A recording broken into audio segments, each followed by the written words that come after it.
fellas. Definitely appreciate y'all, just giving us a little bit of insight on your businesses. So definitely appreciate that. One thing that really stuck out to me is, the passion that y'all have as fathers. I think that's a real big thing, and it's a void that's missing in the community right now, right? I'm just going to throw a couple of stats out to y'all just to let y'all know that y'all impact, as well as myself, just, being, good dads is lacking, right? So according to the Census Bureau, 17.5 million children are living currently without a father in the home. So that's about 23.4% of qualified household families that's not even growing up with a dad in their family, right? So, let me just ask y'all, as far as in the black community, why do you think that that's like something that rate is so high, compared to back in the day? Well, I'm a 70s baby, so my pops left when I was young, right? And it was me and my wife was talking about it the other day, was back when I was growing up, you had people, they would have families on the east side, and they would have a whole nother family on the west side, right? And nobody knew. But my pops left when I was probably, last recollection I had of him was like 5, right? And so I grew up without a father.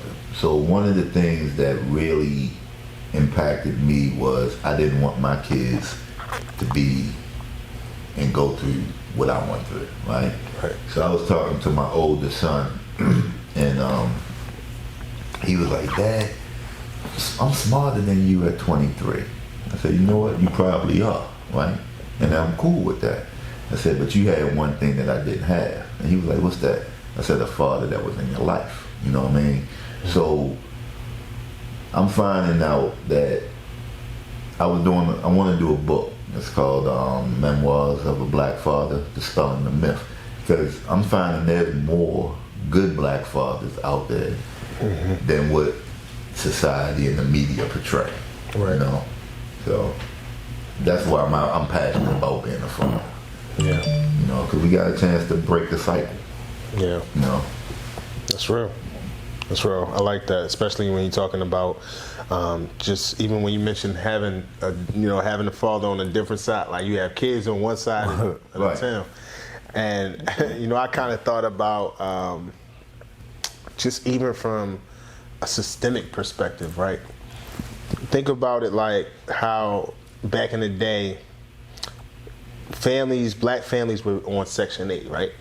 And then you would have them on Section 8, and of course, whenever they would come to check on the family itself, you had to make sure the man wasn't in the house. Right. So he had to dip. He couldn't eat. You know what I'm saying? Right. I got a woman way over town was real back in the day. So, and I always say the biggest issue when when segregation was in play, it seemed like the black community was more unified. You know what I mean? And I think one of the biggest, and it may be unpopular or whatever, but desegregation kind of took away from the black communities in a way of economic empowerment, having our own stores, having our, taking care of our own neighborhoods and things like that, right? So when you remove the black man out of the home, and because you want to be able to get social assistance, you want to be able to get Section 8, that goes back to what we was talking about earlier, with the feminization of the black male, trying to get rid of the black male in the household. So it's all systemic, and it's all, it's a game, and we gotta understand to play the game differently. Yeah, I like that. How about you, James? What are some things that you see that are why that rate is really high, and what are some things we could do to change it?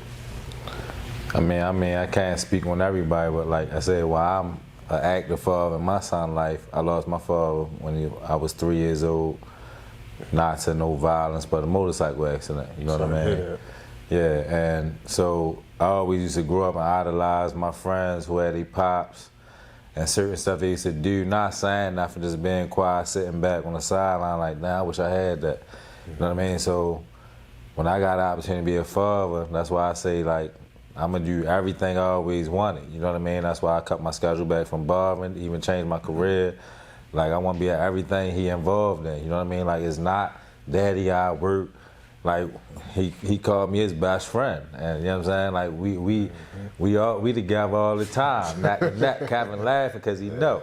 You know what I mean? He come on my shows with me. If he ain't gotta go to school or something, he with me. You know what I mean? That's just something that I wish I had. So it's like I'm strong on that. Nothing come before that, and that's my guy. You know what I mean? And that's you know. So like, to speak on like a lot when you say like Kevin said, I really can't speak on that. I was too young to know about when they came in and the man couldn't be there, so I really can't give you insight on that.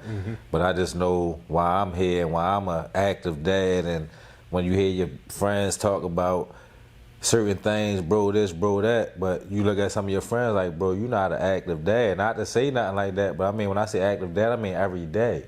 Right. You know what I mean? I'm not talking about weekends or splitting this, but I'm talking about every day. You know what I mean? Like, he looking for me right now. When it's time to go, he looking for me, dad. You know what I mean? So it's like, there's a difference. You know what I'm saying? And so like, and that changed me a lot because people that really know me, they know me. I ain't said, but yeah, my son changed me a lot, bro. And it's like, I want to be a dad that's active and that's in his life. You know what I'm saying? That's what's up. I know you said a couple minutes, but this right here. Nah, like, bro. Go ahead. It takes me back to Ryan know my sons, right? And but it takes me back to February 10th, 1999. My oldest son was born, right? And I held him in my arms and I cried, like boo-hoo crying, you know what I mean? Like, Yeah, man. I get that. the ugly joint, right? And I told him that I would never leave him, you know what I mean? And to me, from that day, that's when I became a man, because it wasn't about me no more. And initially as a father, I struggled because I was 26, I was older than most of my friends, and I was married, but it was like, okay, damn, I gotta be a father, but I still wanted to go out and do, and that, my son used to call me Coach Cowboy because his favorite thing was Woody. Oh, okay. And from Toy Story, and I coach football, right? So when I would come home, he'd be like, Coach Cowboy, Coach Cowboy. But I missed a lot of that, right? Yeah. I was there for them, and I would go to their events, right? But a lot of the companionship and building that bond, I missed out on. And that caused the strain when he got to his older years, because we had a younger son, and then the mistakes I made with my oldest son helped me become a better father to my younger son, right? Right. And that caused the strain. But now he's older, we able to sit, we talk about it, and we connect on a different level. So I'm always telling Dan, yo, do not miss that opportunity, because at some point, they gonna become their own individuals, right? Right. And luckily, we got a foundation where we tell our sons, you can talk to us about anything. And they took us up on it. And they talked to us about anything. You know what I mean? But I'd rather them talk to us than somebody that's not going to have that best interest. Absolutely.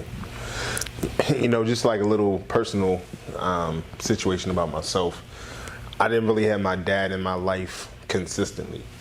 And so he was in and out of the house. He was mad abusive, things like that. And it shaped me as a father to not ever make excuses for the things that I was lacking. And so even though I might have been physically abused and things like that, I said I would never put my hands on my kids in that particular way.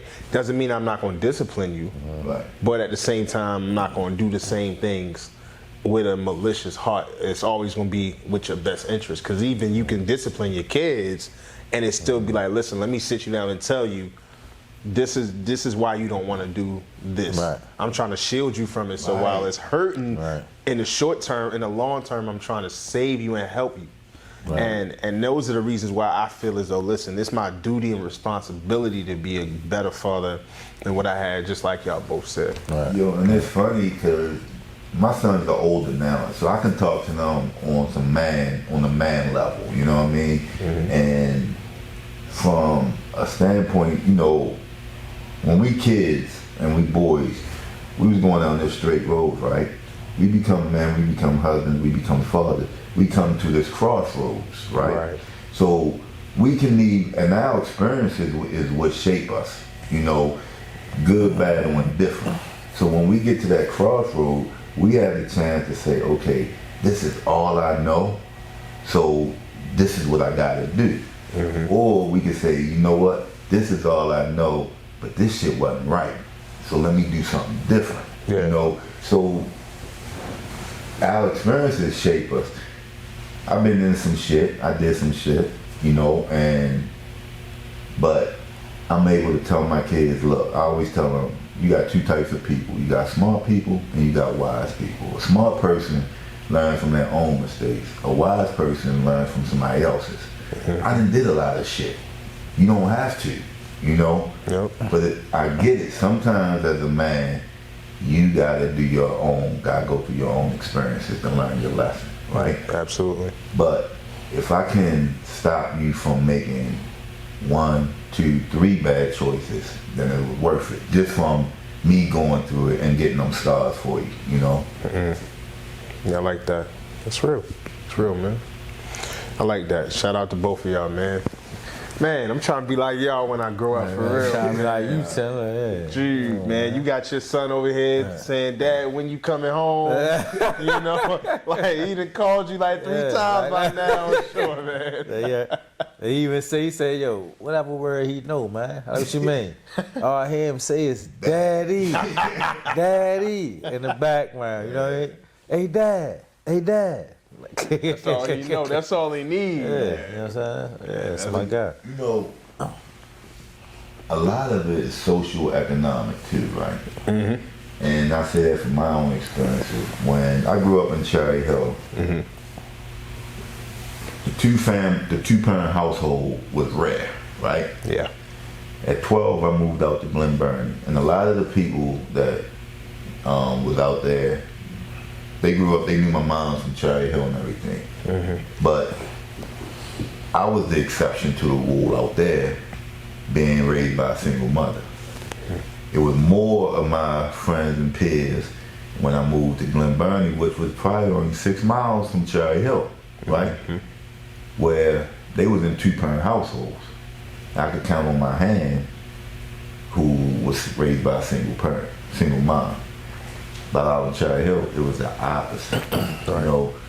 So social and the economics play a lot of part in stuff, you know, because a lot of times,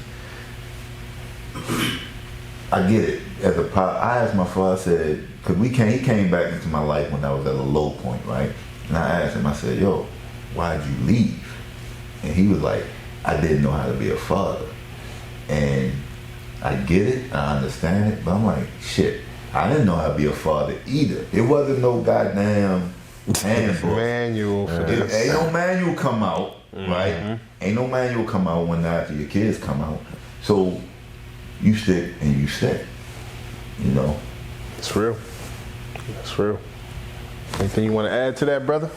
Nah, man, I hit that head on it. You know what I mean? That's, I want to head on those. Hey, it is. Hey, this shit ain't on CBS, FCC, like that, right? But it's. It ain't no handbook. I'm just saying, like I agree. Ain't no handbook, bro. It's just like that's a part of you. I don't even see how people could abandon a part of you. Like that's a helpless person who ain't asked to be here. You know what I mean? That's looking up to you for protection and guidance. Yeah. And for you to abandon that or just not care about that, I don't even know how you human or what type of person you is. You know what I'm saying? Like seriously, like ain't even nothing to explain about. Like, how can you do that to a helpless individual that's looking up and looking for you to help, guidance? They want to be around you, everything, and you just not with none of that. Yeah. And then the worst kind is the ones that you see out here, though, bro. And they look like $1 million doing the most, but they don't do nothing for their kids.